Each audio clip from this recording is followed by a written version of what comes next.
I've listened to Move Along by the All-American Rejects for a decade. And I listened to it once yesterday. Welcome to Spin It.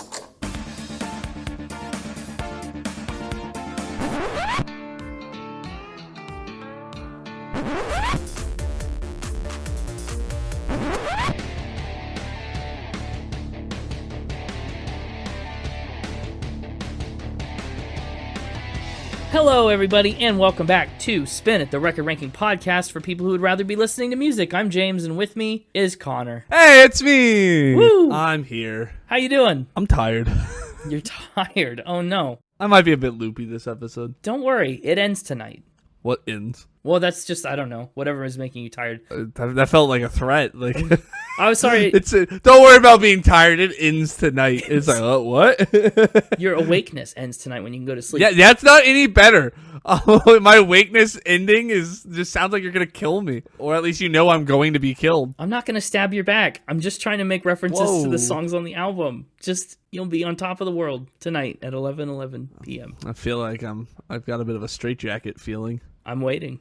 Anyway, let's move along. yeah. So yeah, I just might be a bit loopy. That's all. That's fine. Do you have any history with the All-American Rejects? Do I ever? I don't know. Do you? Listen, all I know is I'm all American and I've been rejected plenty, so. So there you go. Know them. I am them. But also, yes, I do know them. Yeah, see, I figured you did. Because, I mean, some of their songs were inescapable. I feel like Dirty Little Secret, Gives You Hell. Like, Oh, yeah. there was a lot that was everywhere when we were up and coming. Dirty Little Secret's another one that I feel like was on a video game soundtrack I played. Totally. I have video game soundtrack experiences with this, too. I think my first exposure to the All-American Rejects, or at least this album, was from a video game. Yeah? And it's not the one you would think. What game? It was the GameCube game of Disney Pixar's Cars. Oh. Yeah, Night Drive is on the soundtrack. And so when I was like growing up, little 2005 me playing the Cars GameCube game, here I was just getting Night Drive on repeat over and over and over. That and Free Ride. Apparently, the song Dirty Little Secret was also featured in Fortnite. It's been featured in a lot. I mean, Fortnite, that's a lot later than I was Yeah. expecting you to say for games. Yeah. Well, I'm looking for another example, but that was the only one on Wikipedia, so I'm looking. Interesting. I think it's probably got a Rock Band moment. I didn't do Rock Band. I was Guitar Hero. Okay, but either way, you get my point. Probably in one of them. Who knows? Someone does. We're back to pop punk. We haven't touched pop punk much since like Avril Lavigne-ish, I don't think. Mm-hmm. We've done a few. How'd I feel about that one? How'd you feel about Avril Lavigne? Pretty good-ish. You gave her a 7. But she's right there with Machine Gun Kelly and Tickets to My Downfall. So you're kind of starting to build a little pop punk cluster as well as like your country clump. Yeah, what are we gonna call them? We got The country clump or club. Country club. We got the country club and the blues bar forming. Yeah. What's the pop punk? Pile. The pop punk party? Party, sure. I was going for Pile, but we'll see if the All American Rejects end up there, I guess. This album was like pivotal for me. This was like a key transformational moment in my music listening, I think, in a lot of ways. Just a horizon expander. One of those albums, you know? Oh, where you're like, I didn't know music could sound like this. Yeah. As far as like the angsty teenage years, I guess, this is probably about where it went. Probably the apex of the angst, I guess. It was pretty mild for me. I think I've been more angst as an adult than I ever was as a teen. Yeah, it really wasn't a phase. The All-American Rejects, they're a pop-punk band, as you've probably ascertained by now. I just like how that sounds. What, pop-punk? Pop punk. Just all the plosives. It's got a lot of pop to it, yeah. Pop. Pop-punk's a great phrase. The All-American Rejects are from Stillwater, Oklahoma. That's a rare state for the band to be from, for us. We should go on like a 50 states thing. Once we get bands from all 50 states, Oh. we will have done it. I don't know how many we're at. We should map that. Yeah, we can make like a cool little map. Yeah. The Spin It American Road map. Yeah. I can assure you this. We don't have any more than 140 states at this point. Fair enough. They formed back in 1999 with a slightly different lineup, but for all intents and purposes, the All-American Rejects lineup you need to know is Tyson Ritter on the vocals, bass, and keys, Nick Wheeler on the guitar, and he plays some drums. Mike Kennedy is on guitar and bass, and Chris Gaylor is the drummer and percussionist. That's been the lineup since 2002, and on almost all of their records. Founding members, Tyson and Nick, were actually high school friends. They went to school together like so many other bands we've talked about. Whoa! In Stillwater, Oklahoma. That's right. And they started making music together in the late 90s. When it came time to pick a name for the band, they went with All-American Rejects because they said it was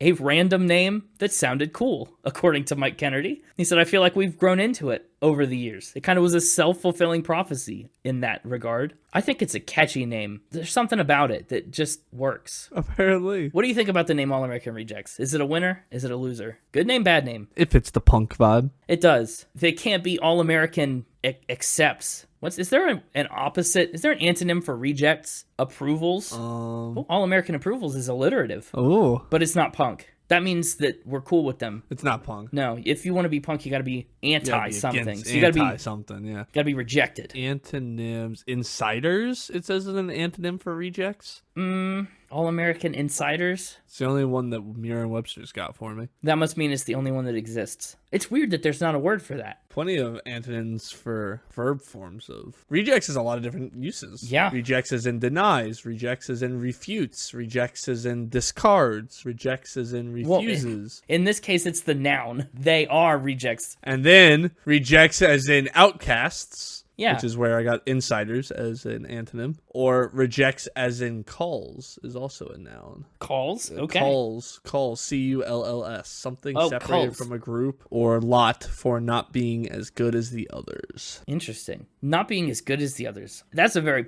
pop-punk self-deprecating image. Yeah. But I think they picked the best word out of that. Outcast calls. All-American calls. Yeah, it doesn't work. Yeah. We could call that name. Offscourings is also a synonym for rejects. The All-American Offscourings? No one would know what that meant. Anyway, I still think... But I think rejects is the best. I think rejects... I still think they picked the best one. Well, they put out the All-American Calls, or as you know them, the All-American Rejects, put out a self-titled, self-made demo tape that people have come to call colloquially the Blue Album. Not to be confused with Weezer's Blue Album, but their self-titled record proper came out in 2001 with pretty great success. I don't know if you're very familiar with their first record, if you know anything from it, but I think it's also pretty good and also very nostalgic for me. Although, I think I went to Move Along first and then moved into self-titled. But that's got stuff like Swing Swing and My Paper Heart. I guess stuff you may not know, but may know if you're a fan of the All-American Rejects. Never said I was a fan.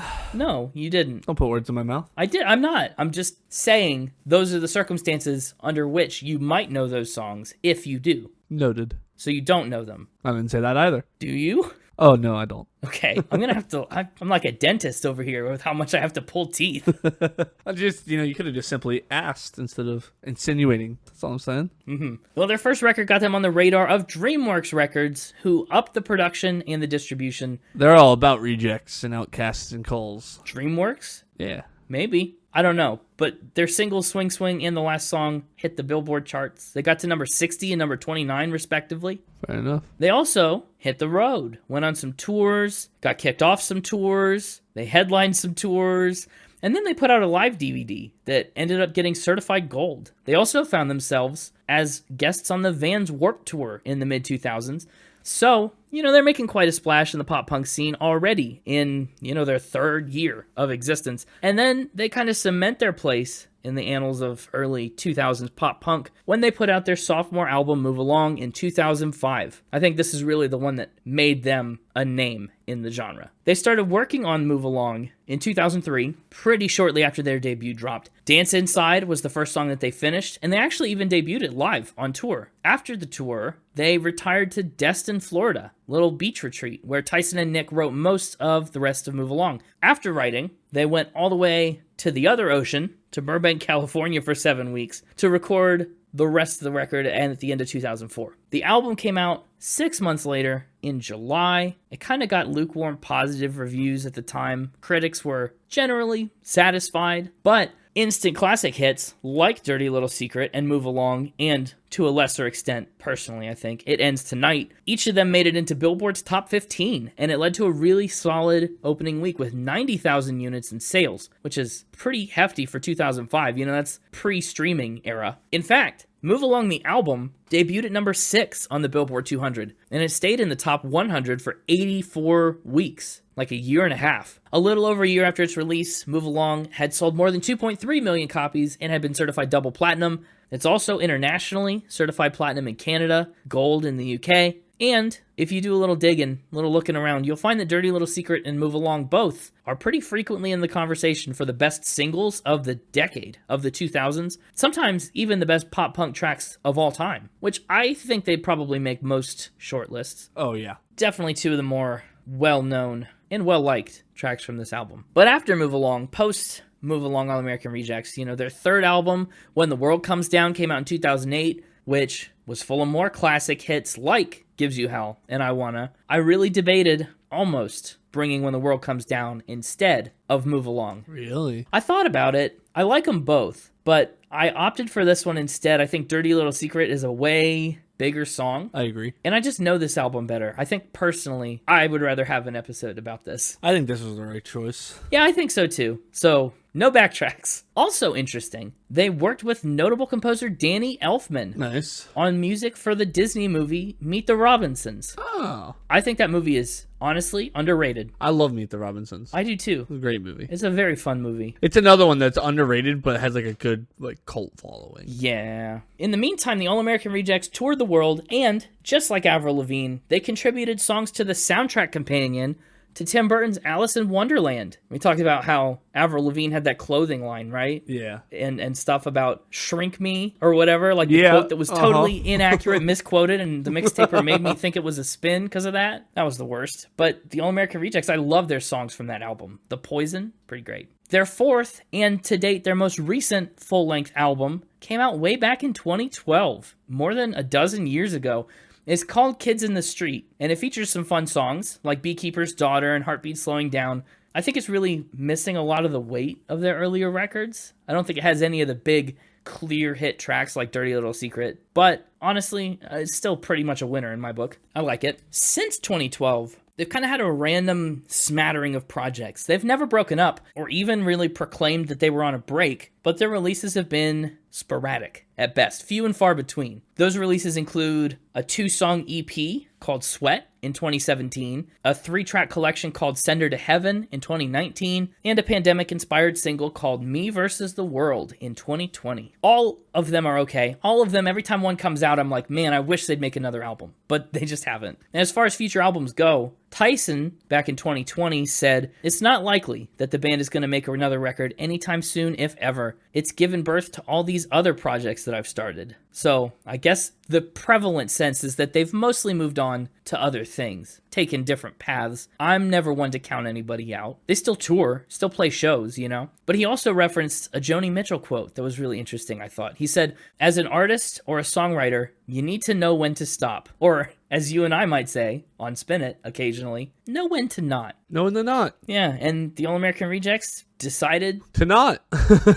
yep, They knew. they did. But yeah, they're still touring, making festival appearances, like the When We Were Young Festival. It's pretty cool. They're going to play all the way through, I think, this album at the When We Were Young Festival this year, from what I've heard. That's cool. As far as awards and accolades go, they've picked up 4 major award wins on 18 nominations, including an ASCAP Vanguard Award in 2007, 2 MTV Video Music Awards on 3 nominations for both Swing Swing and Move Along, and they've picked up 6 nominations for Teen Choice Awards between 2006 and 2009. Also, in 2008, the All American Rejects were inducted into the Oklahoma Music Hall of Fame, which is cool and pretty early through their career. I mean, I guess if we're looking at album releases, it was 2/3 of the way through their career. But interesting that they made it so quick and while they were still so active. Wonder who else is in the Oklahoma Music Hall of Fame. Wow, okay. Merle Haggard, Woody Guthrie, Gene Autry, Vince Gill, Roy Clark, Leona Mitchell, the Texas Playboys, Bob Wills, Joe Diffie, Ronnie Dunn, of course, Roger Miller, Toby Keith, Carrie Underwood, Leon Russell, Carrie Underwood again? Wait, what? Yeah, I guess Carrie Underwood got the Rising Star Award in 2005, and then in 2009, they just said, she's no longer rising, she's just a star, and put her in. They have the opportunity to do the funniest thing ever. When she retires, give her the Falling Star. Supernova Award. Oh, Falling Star's good too.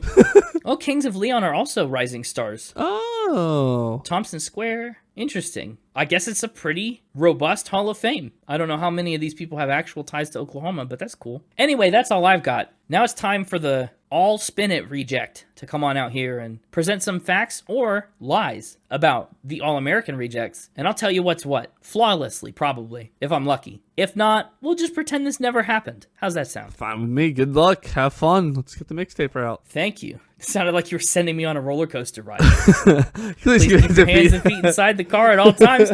Good luck. Have fun. Enjoy the ride. We'll see you back here in about 2.5 minutes. See you back here in about 4 facts or spins. Yep. Hey, it's me, the All-American Fact Check. The All-American Mixtaper. Love it. Fact check is good because it rhymes with reject. Yeah. I like what you did there. I was going to go with spin jack. Spinject? Yeah, it's like, but that Like doesn't... inject? Yeah, I don't know. I don't like it. All right, well, here we are.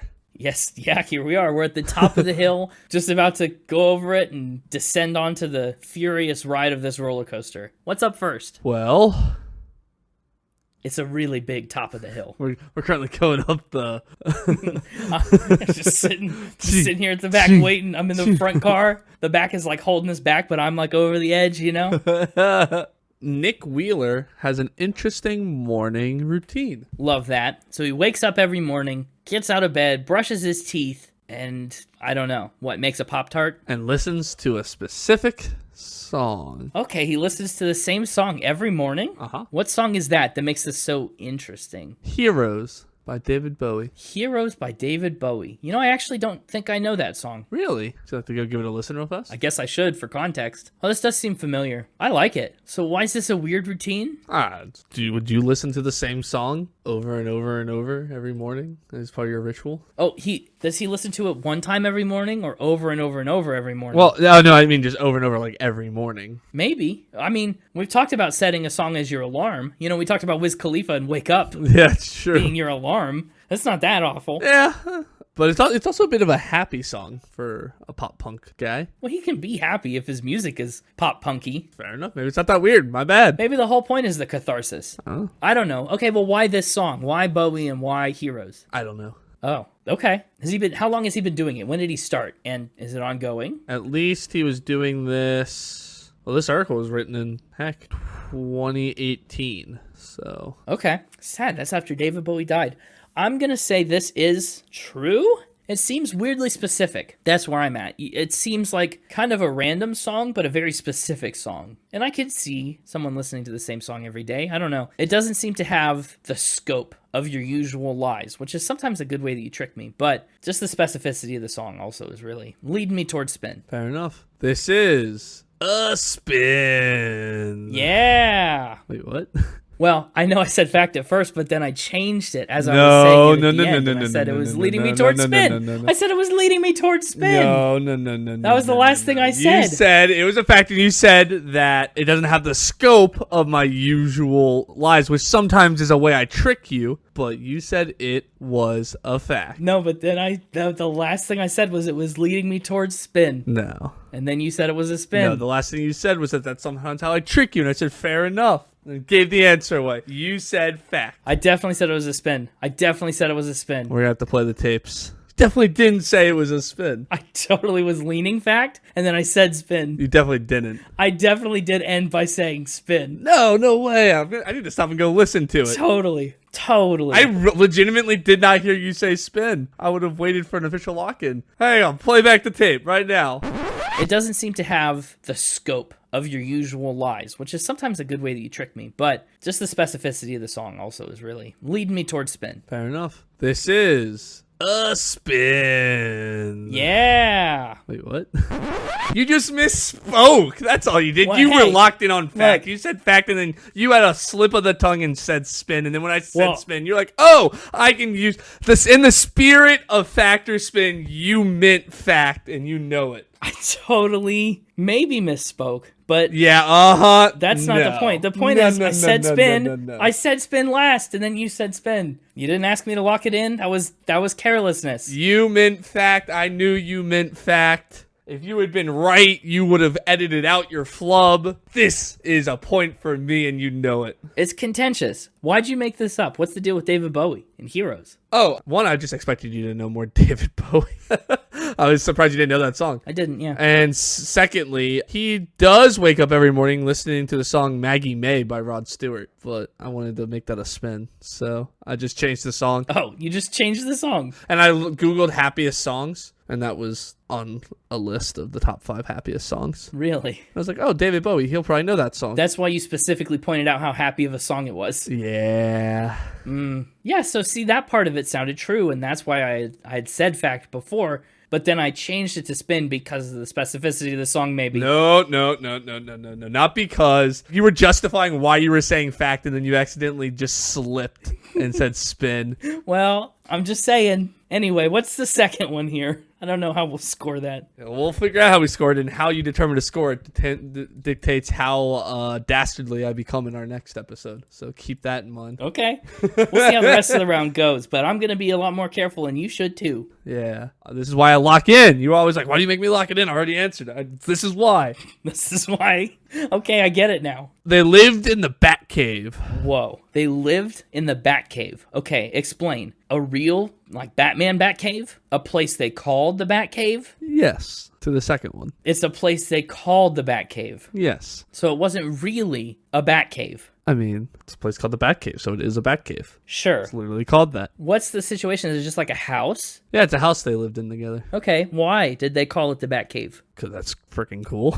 It's pretty cool. But, like, was there any particular reason? Did bats live there? Did they fight crime out of it? Yeah, I think they just like Batman. Just liked it, sure.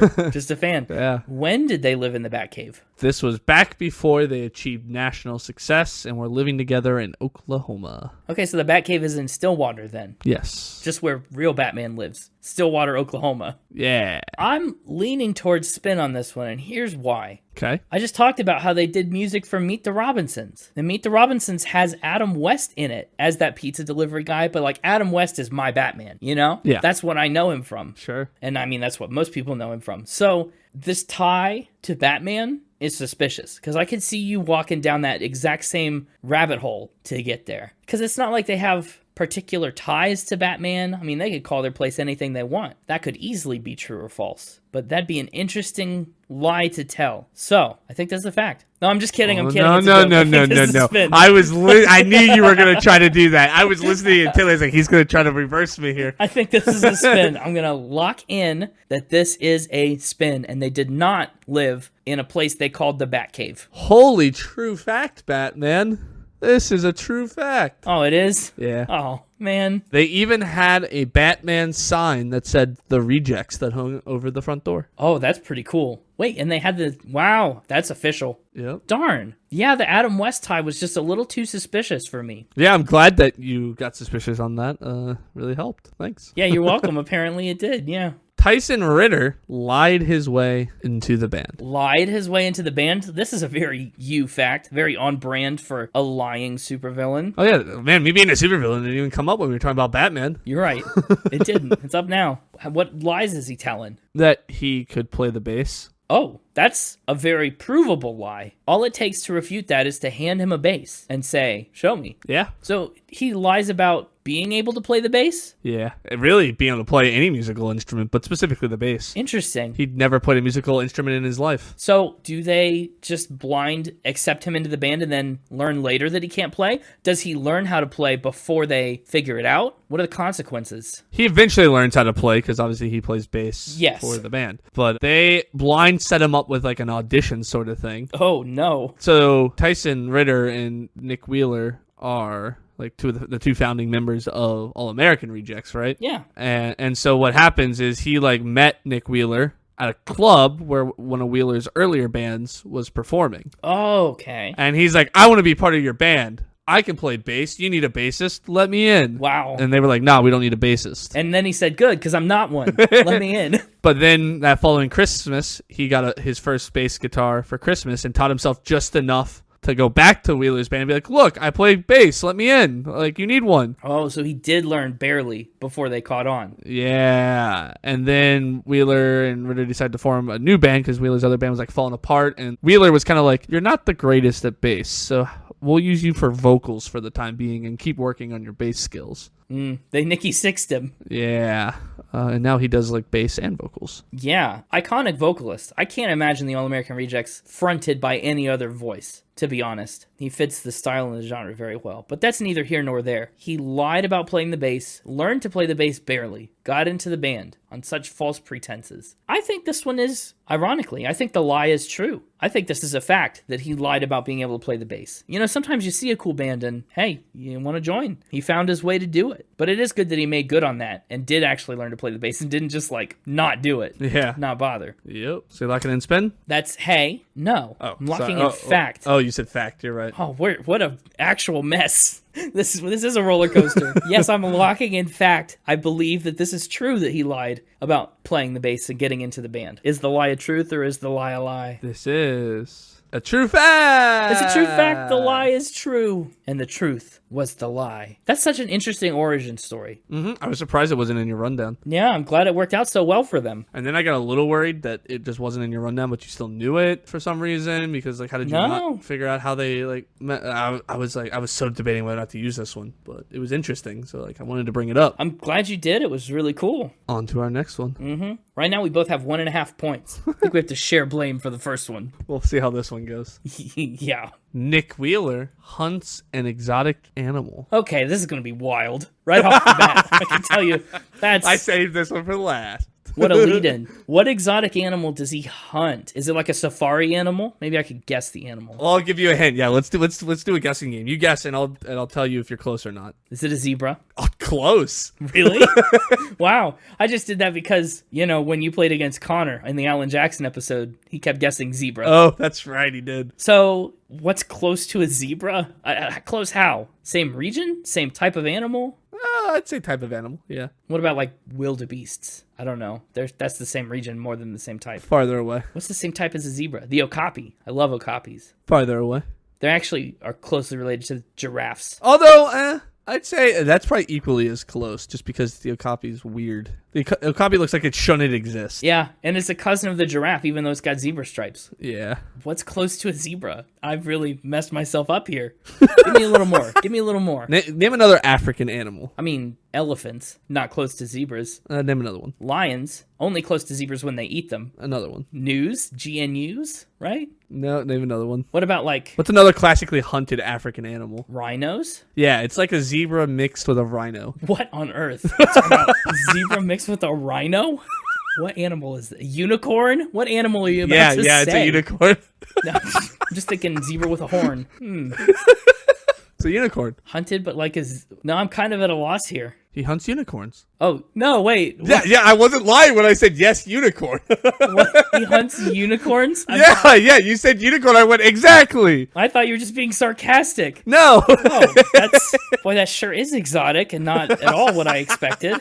I think you had me barking up the wrong tree by guessing African animals since the unicorn... Well, I was just trying to get you to something horned, and I knew there was a rhino that you would guess, I thought, quicker, but you went to new and weirder African animals. I was thinking of zebra-like things. Well, no, that's why I said, you said you wanted a hint, so I said, just give me another African-like animal, and then you went really weird on me. I tried to stick close to the zebra-like thing. Anyway, what? Yeah, he hunts unicorns. Are you talking he, like, collects unicorn things? Nope. Or he hunts them. Goes out on hunting trips to Yes. hunt unicorns for sport? Yes. Has he had any success? A lot of good time. No successful unicorns bagged at this point in time. What? Unbelievable. Why? Why does he do this? Well, I mean, he's got to use his license. I mean, why get the license if you're not going to use it? He has a unicorn hunting license, I think is what this fact is ultimately getting at then. Yeah. Yeah, so he doesn't go out on unicorn hunts. He just has a unicorn hunting license. Well, no. He goes out on hunts. What does that mean?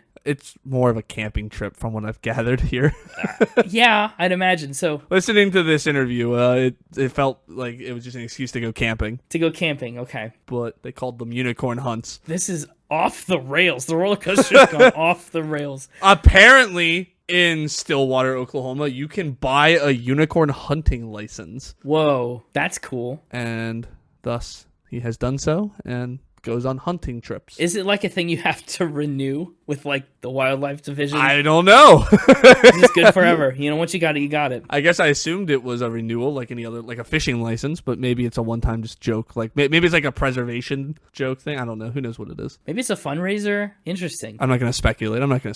No. Basically, the fact is he goes camping. But in a more real sense, the fact is he has a hunting license for unicorns and uses it by hunting unicorns. Yeah.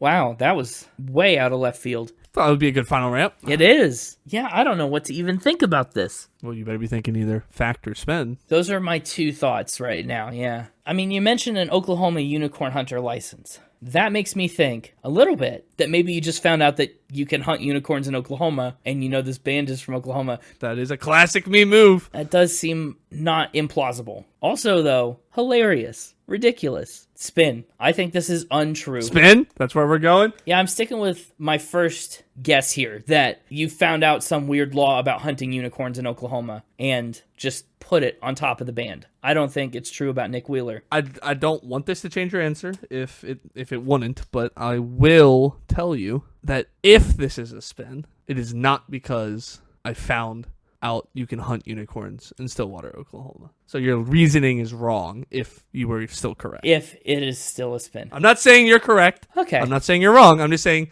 if you were to be correct, your reasoning is wrong. Good to know. Sticking with spin? I'm sticking with spin. I'm not going to change. All right. That's fun. This is a spin. Yeah, it's a spin, but not because then, unless it is true and you just lied about lying about it. No, I would please. That would be dishonorable. So then why'd you do it? If it wasn't because you know about unicorn hunting legality. Well, that's because I found out you can get a unicorn hunting license from Michigan Lake Superior State University. Oh, somewhere very different. And wanted to bring that on the podcast, so I just applied it to Stillwater. Nice. Nice. So you might not even be legally allowed to hunt unicorns in Oklahoma. Yeah, I mean, they might be endangered there or something. Check with your local Fish and Game Association. Yeah, but if you're anywhere near Michigan's Lake Superior State University, you could get one there. Happy hunting. Good luck. So yeah, this is just completely made up. Okay, well, that's a weird week. 2.5 to 1.5. No. The official score 3-1. Wow, really? 3-1. Listen, I am the king of the dastards. All right. Yeah, And that was a dastardly move what you pulled. it was. I gotta respect it. I wouldn't be living up to my title if I didn't recognize a pro dastard when I see one. Thank you. Wow, I'm honored. The last thing you said, I didn't ask for the lock-in, and the last thing you said was, I'm thinking spin. Yeah, it was. So that's what I gotta go with. Okay. Don't ever say I'm not a fair gamesman here on Factor Spin. No, you play fair. I can recognize when I've been swindled. Yeah, I mean, it doesn't happen often. I'm not really the swindling type. Doesn't happen often that one out-dastards the king of the dastards, but... No. And I needed, to be honest, needed a win. That's the first time I've had a full win since Daryl Hall and John Oates. Well, and that was how many episodes ago? 9 episodes. Yeah, it's been 2 months. Yeah, I've been winning a lot less in 2024. That's for sure. It feels unsportsmanlike when I'm doing this well in 2024 to really fight over that technicality that you rightfully got past me. So thank you. And the roller coaster has come to a stop at this station. This is also the year of healing, so we don't want to fight. Never. The roller coaster's come to a stop. It was quite a roller coaster. It really was more than I ever expected. Got off to a really bumpy start. We went to some interesting places, like all roller coasters do. Yeah, a lot of twists and turns. At least one loop. Mm-hmm. And, I've got the fast pass, so I'm just going to take it for another spin. But you've got to get off, unfortunately, and finish this episode.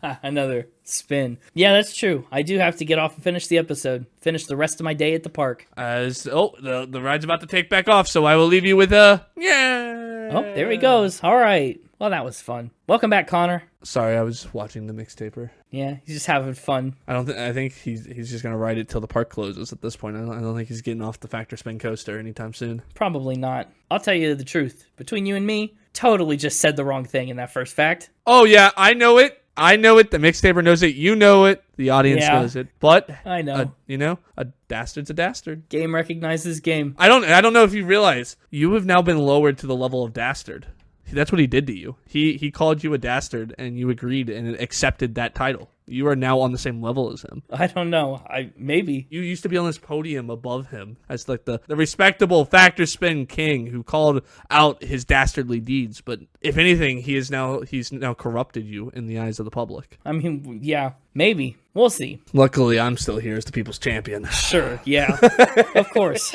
Well, let's talk about the album cover of Move Along. Honestly, black and white. No gray area. Well, there's a lot of gray area on it. It's a joke. Anyway, you get the idea. It's just a washed out black and white picture of them standing there. The font is scrawled across like it's scratched on the back of a desk in the detention room of middle school. And it says the All-American Rejects Move Along. The nice little splash of red is a nice touch. It's fine. It's a little plain, especially following their previous album cover, which is very colorful, like a rundown go-kart. So I like the font. So that's what I said. Font's great. That's the best part of it. So you haven't seen Harry Potter or even read it. No, but I do know that Radiohead was in it. But there's a scene where somebody gets like a sentence marked into their arm. Whoa, spoilers. Yeah. Gets a tattoo? No. I mean, in a way, I guess you could call it that. They get an All-American Rejects tattoo in Harry Potter. Sure, yeah, they get tattooed. Let's put it that way. Yeah. This like font kind of reminds me of that, which makes sense with what you said as well. I mean, those two kind of fit. Interesting. Yeah, that's not an association I ever would have made for obvious reasons. We're going to get you to watch Harry Potter at some point. I don't know. Even if I do, maybe I won't tell anybody that I've seen it. It'll be my dirty little secret.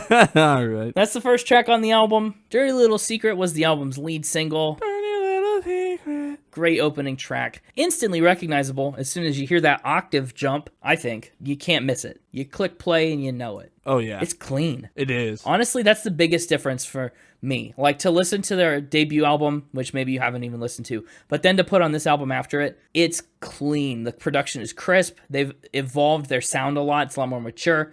Their songwriting has advanced, but I think Move Along still keeps a bit of the energy from their first album that starts to fade a little bit in When the World Comes Down, but is honestly all but gone by the time we get to Kids in the Street. So this is like a great early middle point. That's one of the reasons I like the album so much. I like the call and response on the chorus, the Dirty Little Secret. Dirty Little Secret. Yeah. The call and response works well here. I also really like in the chorus the little change that they do in the call and response. First of all, they just repeat it. Dirty Little Secret, Dirty Little Secret, just another regret, just another regret. But then they add a hope that you can keep it. And that is like the cherry on top of that little chorus. Yeah. It adds just one little dimension of flavor that makes the background vocals actually mean something. They're not just mindless repeats. They have their own little bit to do. Yeah. Dirty Little Secret is not based on a true story, but Tyson and Nick wrote this one together. They said, "We come from a small town, and until now, we've both had steady relationships. So, sometimes there's not enough drama or turmoil to write about, so he simply writes stories, and that is where the lyrics come from. Just a made-up little story about this love affair that,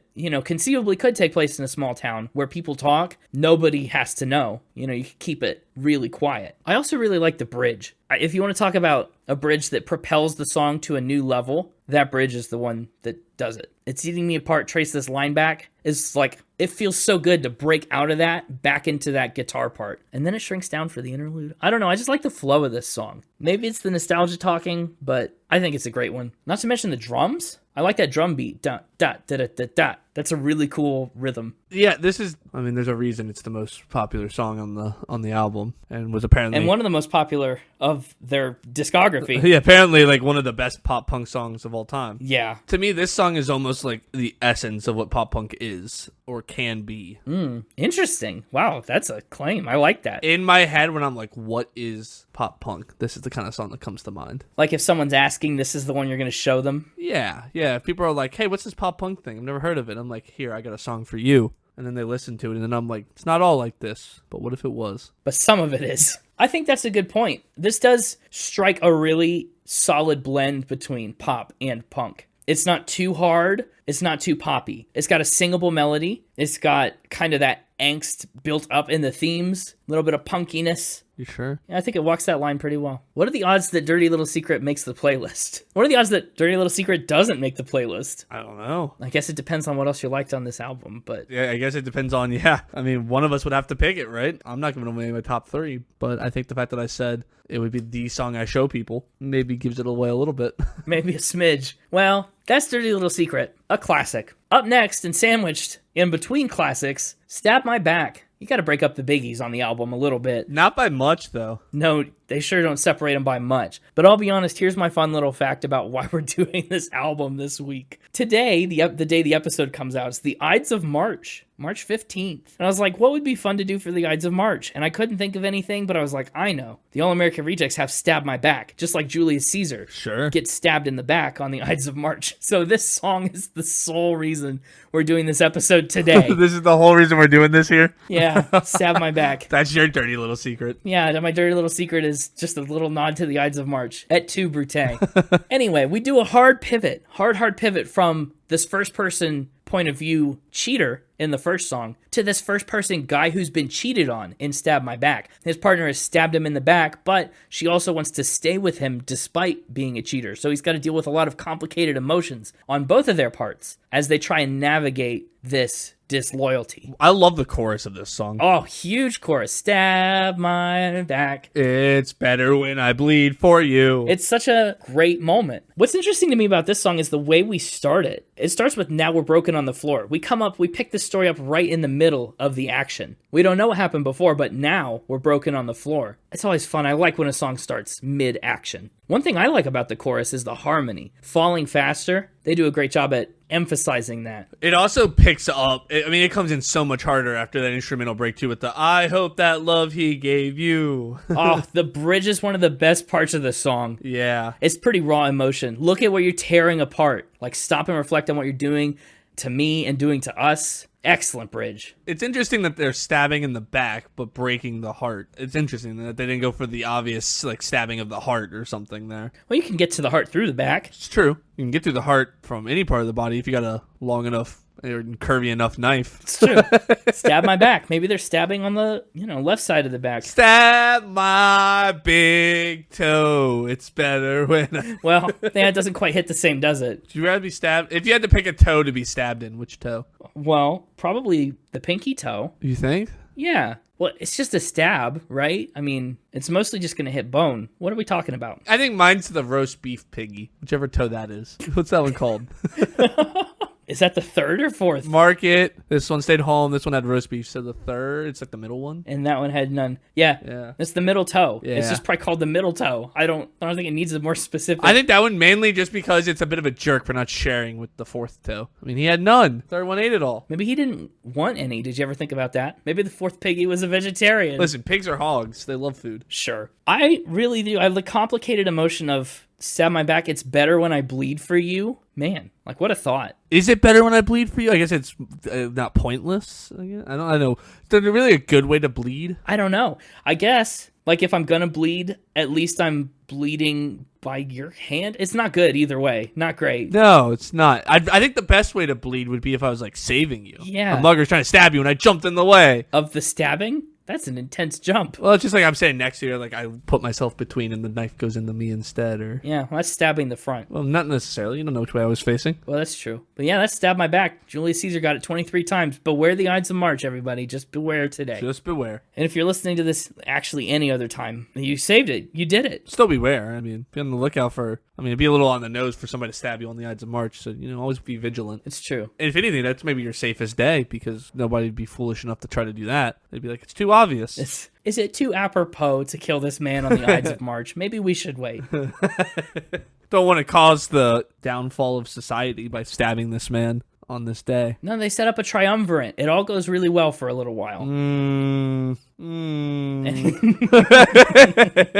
Anyway, moving along. The other side of the highlight track sandwich. Move Along is the second single from the album, and actually it didn't end up charting until a year after release. You do that all the time. Why do you always name the sandwich after the bread? Most sandwiches are named after the things inside the bread, not the bread itself. That's true. So really we're in the stab my back sandwich. We're on the bottom bun of the stab my back sandwich. Sure. Whatever part of the sandwich we're on, it's the end of it. We're bottom bunning it. Yeah. This was another big song that kind of ended up everywhere. Move Along was in movies like She's the Man, and of course it was, in fact, in Rock Band. I was correct about that. And, I mean, you want to talk about listening to happy songs like Heroes and stuff. Move Along is a very happy song, motivational even. And honestly, it kind of fits within the mini story of these first 3 tracks. You know, we've been cheated on, things have been tough. Now it's time to ditch all that baggage, move along. You know, maybe things are hard. Maybe it's after a relationship. Keep your chin up, just keep walking and move along. Even when hope is gone and it's not pretty or glamorous. Keep walking till you get through it. Good song. Good song? I think so. It's another song where you just gotta love the drums. The drums are key on this album, and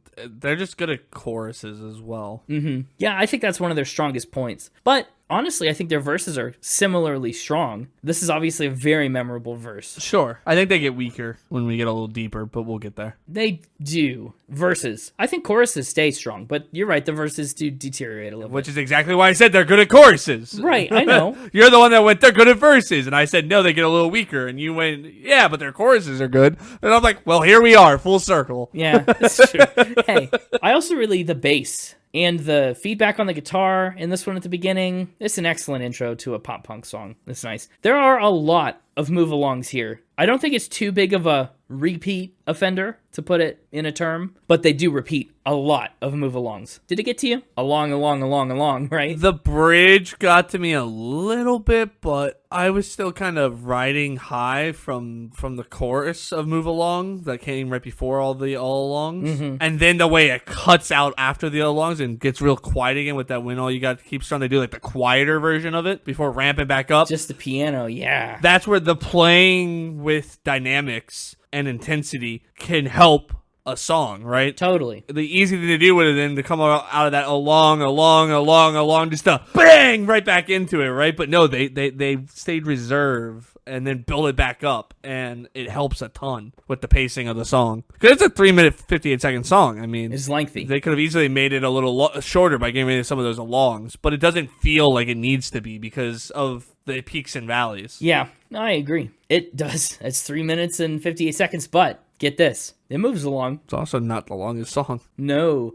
You're right, though, to point out that's the first time they really introduced the piano as an element in these songs. Dirty Little Secret and Stab My Back were all very guitar heavy, and so is Move Along. But that little flash of piano in Move Along, I think, sets us up perfectly for It Ends Tonight. It gives us just a little teaser of kind of what's coming. It Ends Tonight was the third and final proper single from the album, 3 singles from the first 4 tracks. So, I mean, I could see why you say everything starts to deteriorate from there. They put their best foot very forward. Mm-hmm. But It Ends Tonight is actually one of the last songs they put together for the album. And it was kinda under a little bit of a pressure deadline. They're like, shoot, we need more songs quick. And It Ends Tonight is what they came up with. This is the last song before the slump starts to begin, and I think there's a reason for that. Oh, well, what's the reason? Disagree that there's much of a slump. Well, I mean, just look at the plays. The first 4, I guess Stab My Back doesn't quite have as many, but... Change Your Mind is one thing, but... Well, no, and it's not Yeah. that they're bad. It's just here's what begins to happen. I think each of these songs, this is going to be the opposite of what I say usually will happen. A lot of times I'll say, hey, this song, it's not that great on its own, but all the songs around it on this album, it helps lift it up, right? Oh, yeah. I think these songs are better on their own, and when they come together on this album, they get in each other's way. Ooh. I think a lot of these songs, I have a hard time, even as I was sitting here like focused listening, taking notes on it track by track, I still struggled, but I definitely struggle when I've listened to several of these songs before the podcast. Yeah. If I hear too many of them like in close succession,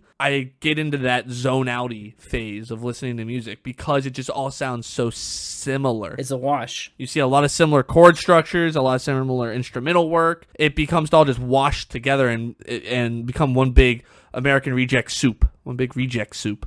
And it gets harder to then differentiate song. It's like, oh, what song am I on now? I'm like, next thing you know, you're like on a whole different song when you come back to and you didn't even realize it because you just get lost. And so I think that hurts the album as a whole. And I think that begins on track 5. I know we're on track 4, but I think that starts at track 5. I think by the end of track 4, you've heard all the different, except for one outlier that we'll get to. I won't tell you which one, but there's one outlier that I think wakes you back up. But I think track 4 gives you the last bit of uniqueness before you get into the reject soup for the rest of the album. I think that's actually a really accurate statement. I feel the same way, honestly. I like the album, and I've known all these songs for a long time, so I kind of can navigate it just with muscle memory. Sure. But I totally understand that sentiment, and I don't disagree with it. Yeah. The first 4, you can tell them apart the minute you hit play. Yeah. Starting on track 5, that's where it begins, and it becomes, oh, which one am I on?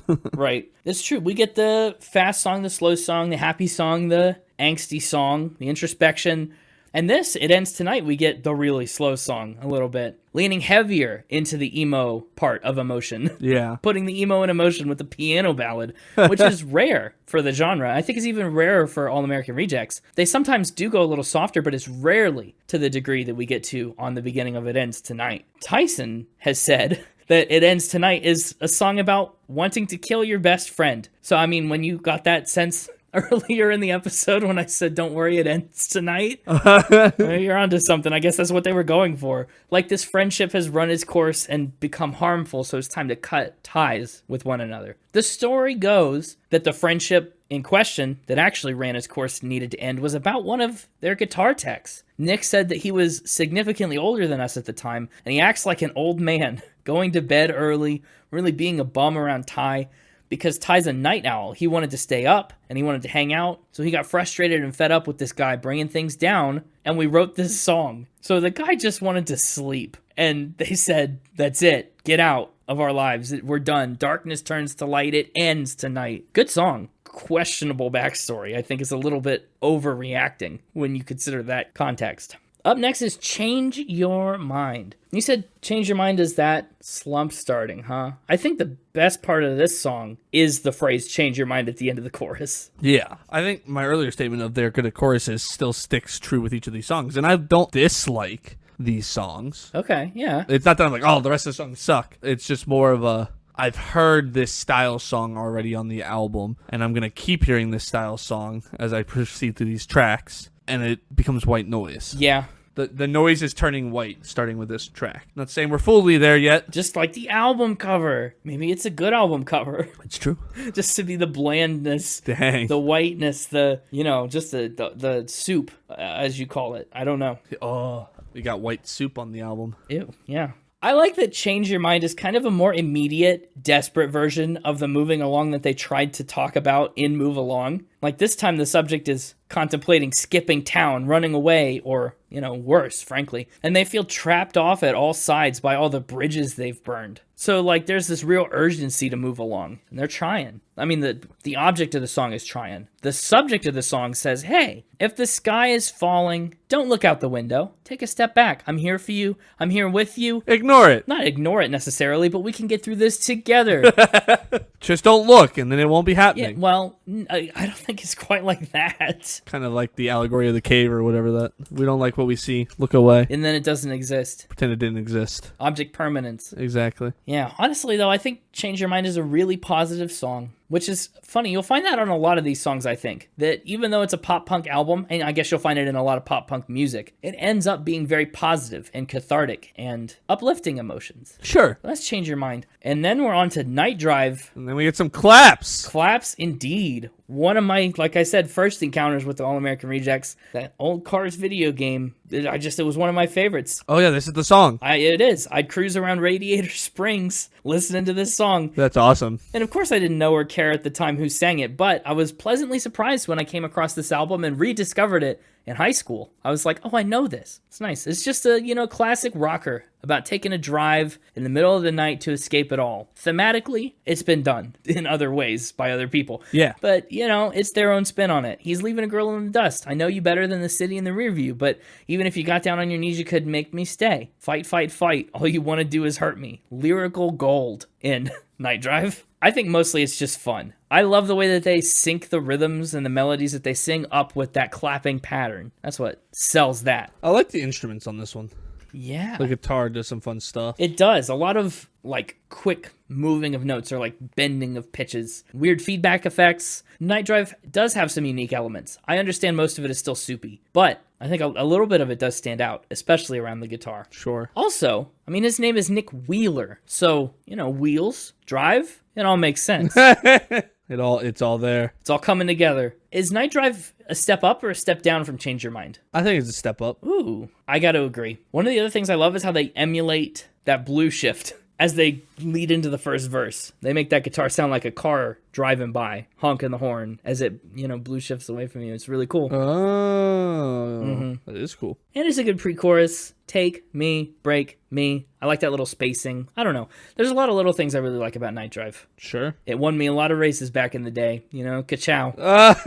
And then we come up to 11:11 p.m., which I think is a great follow-up to Night Drive, because we're still at night. We've been driving at night, now it's suddenly... At night. Yeah, suddenly it's 11:11 p.m., that magical time of night to make a wish for maybe a unicorn to hunt. Hopefully it'll come true. I think it's kind of cool that they lean into that little bit of magic to help build this song and the lore behind it. The speaker finds themselves on the precipice of a relationship that's crumbling, and he's making one last desperate wish to the universe at 11:11 p.m. to fix it together. This could be the last time. It's a chance to fix mistakes. Don't throw our dreams away. So there's this big sense of desperation that we just need something supernatural to fix how broken we are. Sure. I do think, this is the maybe sole instance on the album where I like the verse better than the chorus for the most part. Really? Yeah, I really like the way the drums are like hitting the rim of the snare. I like the way the power chords are just pumping through the verses. The melody is great. No, I definitely like the chorus better still. Really? Uh-huh. I do like the clock ticking as they go from the pre-chorus into the chorus. That's a nice little effect. And the bells, there's like gongs in it, chimes. I like how there's that moment where everything kind of cuts out before the chorus comes in. It adds some intensity to it. It does. I just think of the guitars and stuff. There's a lot of interesting background stuff happening during the verses. The second verse adds this really cool riff on if you're listening, in stereo, it's the right side ear, gets some interesting guitar parts. There's some cool lead lines. I'm just a sucker for that. Let's see. I do think the bridge just doesn't need to exist on this one. And the outro, the ending is a little whelming on 11:11 p.m. I like how they try and go big, but I don't know if it lands as well. Now, am I right or am I wrong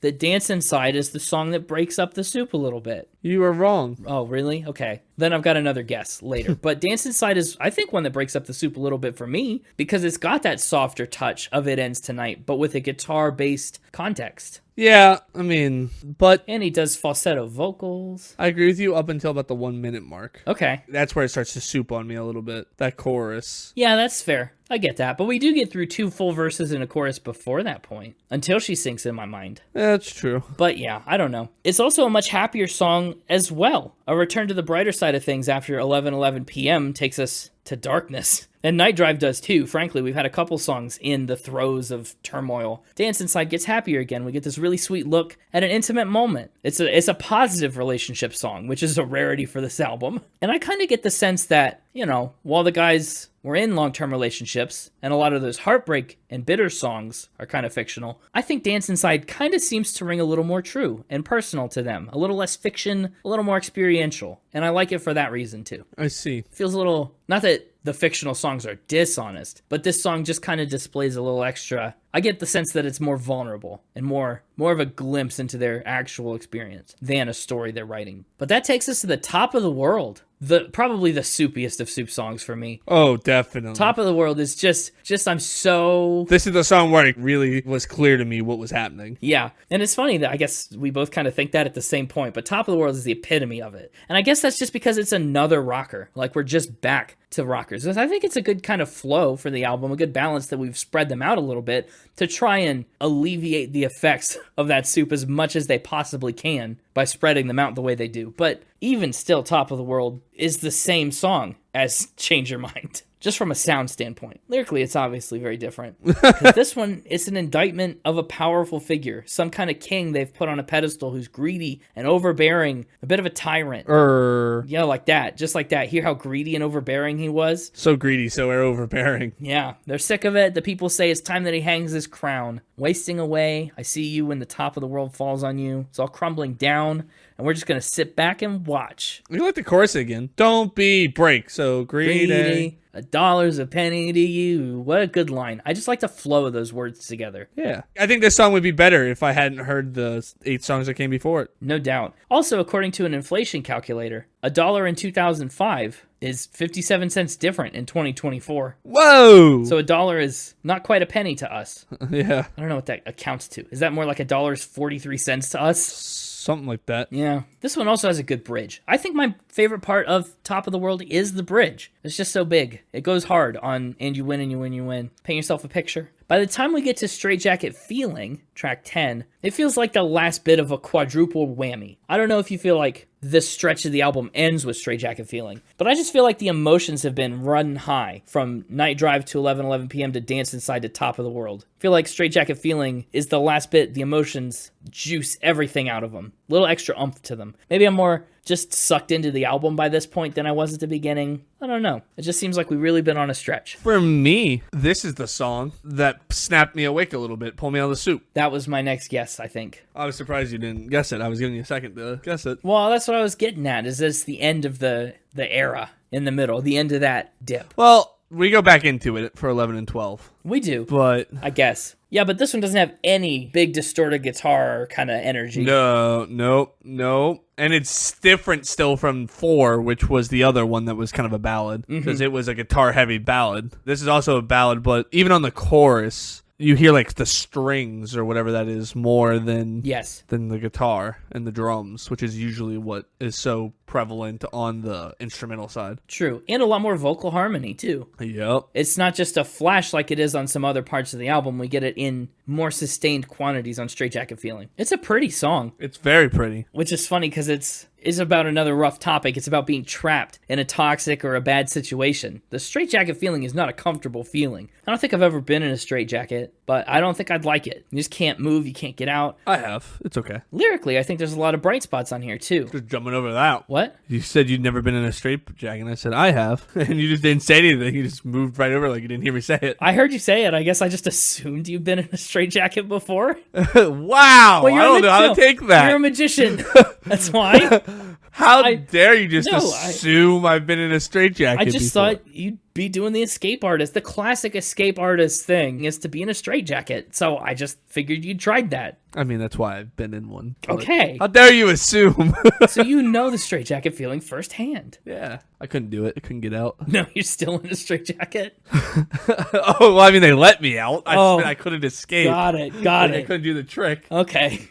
That's an underwhelming. Did you do it for an audience or were you just practicing? No, I just wanted to try it to see if I could do it. Okay. It's something about how you hold your arms when you're getting cinched in. That and just having a lot of flexibility and strength in your shoulders to like tug it to give you that last little bit of slack you need. Yeah. It's physically demanding a little bit. Much like this metaphorical straitjacket feeling is emotionally demanding. Yeah. But unlike you, they do manage to get out of it. Today I'm fine without you. I've escaped the straitjacket and I'm free. Today I'm fine without you. Yeah, beg me time and time again to take you back, but you can't win. I'm not going to let you win, and I won't let myself be compromised and put in that position again. Straitjacket feeling's solid. A nice, solid anchor for the back third or quarter even of this album. Yeah, I like Straightjacket Feeling. Me too. I'm Waiting is up next penultimately. To me, I'm Waiting feels a lot like Night Drive. Yes. The way the guitar and the drums kind of play. We're back in the soup. We're back in the soup, yeah. There's such a sing-songy little verse here that is fun, but it doesn't introduce anything we haven't heard a few times before at this point. And it's another breakup song with a bitter edge. It's draining down, see if I care, it's fading, I've been here before and I don't care where I'm going. When you walk, don't leave a note. When you talk, it's just a joke. That's a great line. I do love that. Heck yeah. The one thing that does stick out from this soup for me, though, I'm waiting. That just sticks in your head, doesn't it? It sticks in your head, but it's still kind of soupy. I guess. This is, honestly, according to the Spotify plays, this is the least popular track on the album. I don't know if that's deserved. I don't know if it is either. I would give that to Top of the World, but it apparently is here. Because they do that a lot, where they'll pick one word to go up the octave with and, like, hit it big. They've done that on some of the other tracks. So, like, while it sticks in my head, it's another one of those ones that suffers. Like, that would be a bigger sticking point for me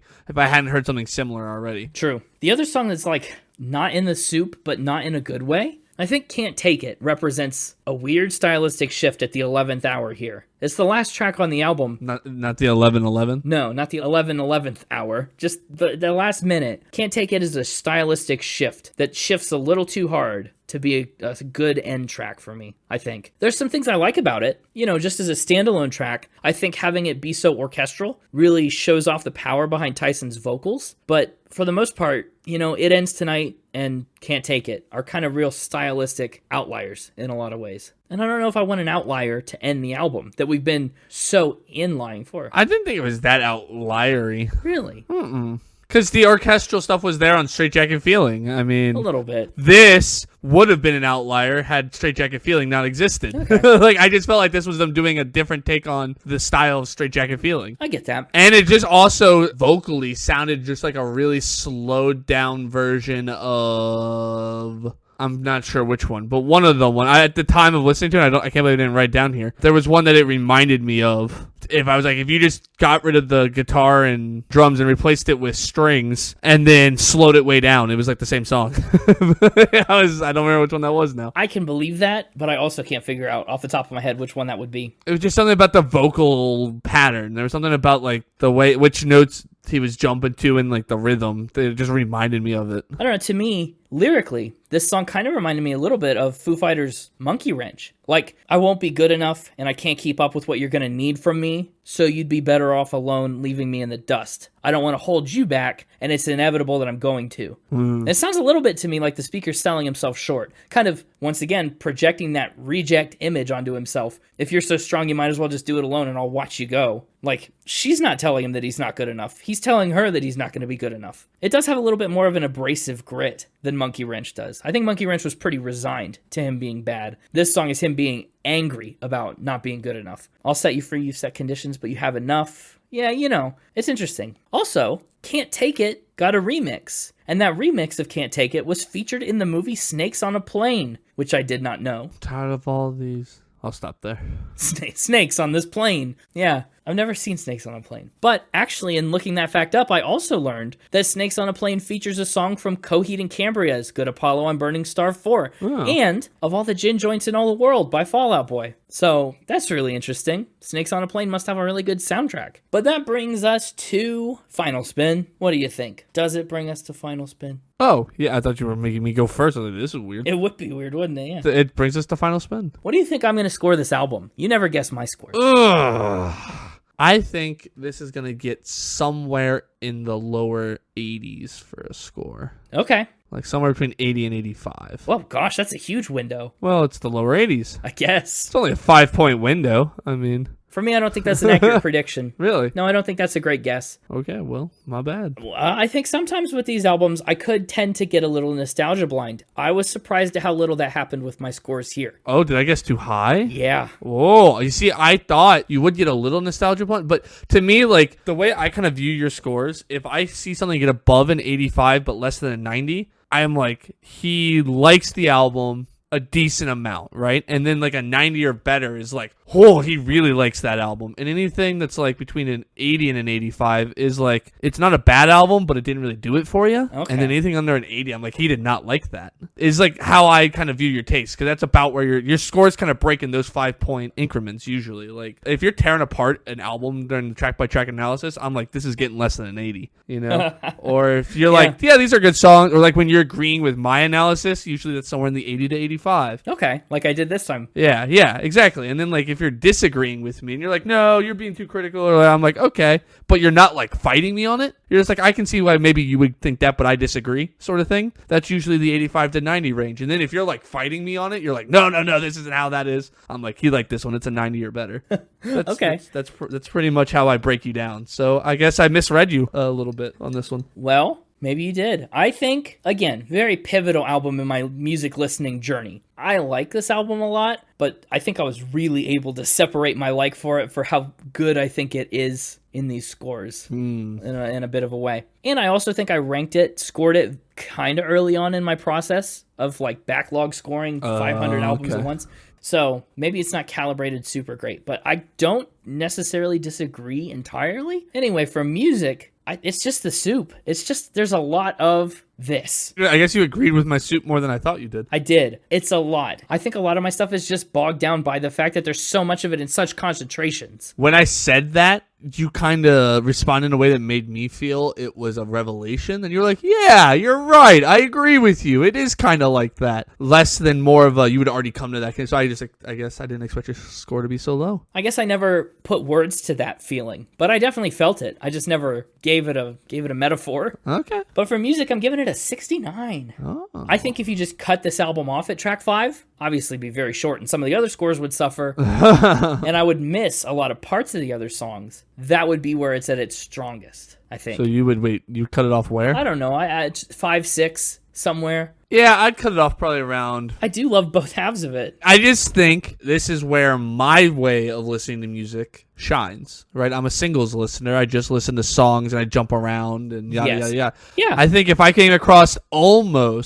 I would at least the super majority of this album in the wild on its own, I'd listen to the song and I'd enjoy it. I'd be like, heck yeah, that was a good listen. Yeah. I think listening to all 12 in a row like this, I don't have that. Sure. I think that's true. I mean, to think about all these songs, I think 3 or less would get a music score of 69 on their own. Mm-hmm. Just together. That's what it is. So I guess maybe that's a good thing for you if you're talking about re-listenability. Maybe you won't come back to the album a lot, but maybe the singles have a higher chance of coming back for you. I don't know. Lyrically, giving them also a 69. They tackle a lot of, involved concepts in a lot of 2005 kind of ways. Fight, fight, fight. All you want to do is hurt me. Kind of weighed down a lot of the lyrics for me. Now, there are good parts like Straightjacket Feeling and Dance Inside. Like some of them, Dirty Little Secret, Move Along. Interesting. Good. But yeah, I just think I'm not finding anything new or particularly undone by other people in these lyrics. Instruments and production, 74. The All American Rejects have such like a signature sound on this album, and it's a lot crisper and cleaner than their first, but it's not as varied or surprising as their third and fourth, you know what I mean? The second album kind of exists in a unique space where they've changed a little bit, but they haven't quite gotten to the point where I guess I know they'll get to. And I think that's what held the instruments and production score back. 74. And the overall vibe, 73, for all the aforementioned reasons. I need not go into them again. That puts its overall score at 71.3. Oh. And I feel like I kind of lambasted this album a little bit. I guess we're just on a tear where I give low scores lately. Wow. But here we are. This one ends up on the ranking list at 676, which is above the Nice and below the Monkees for me in terms of albums we've done episodes on. Nice. I don't know. It's just weird to me that I know this album so well. I know it by heart. I've listened to it for 10 years.